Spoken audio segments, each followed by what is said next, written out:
పాప ఎవరమ్మా?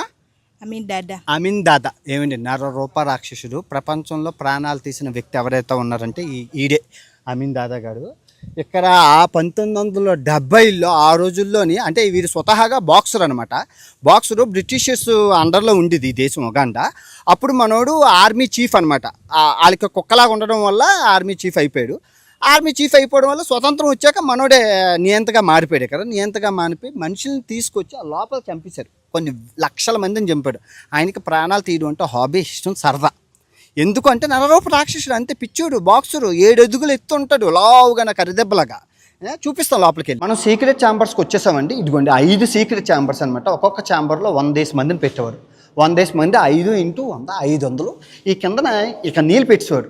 నీళ్ళు పెట్టేసి మనుషుల్ని తీసుకొచ్చి చంపేసేవాడు. మొత్తం మామూలుగా కాదు, ప్రాణం తీయడం అంటే ఆయనకి ఇష్టం. ప్రాణాలు తీయడం అంటే ఇష్టం. ఆఫ్రికాకి ఆడి పేరు చెప్తే ఇప్పటికీ వణుకుపోతారు. అది అమీన్ దాదా.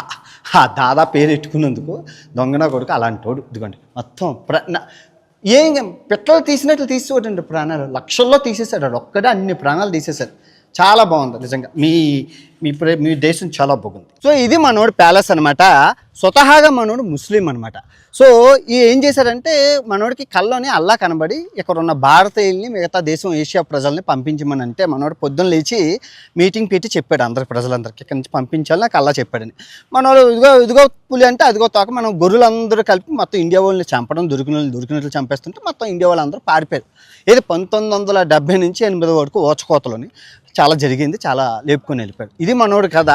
మీకు చూసుకుంటే ఇండియా రిచెస్ట్ మ్యాన్ ఎవడైతే ఉన్నాడో ఆయన మన సుధీర్ బాబు. మన ఇండియా ఆయనే. మీరు చూసుకోవచ్చు.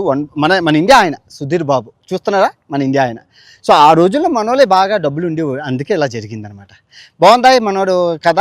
మన అది అమీన్ దాదా కథ బాగుంది కదా.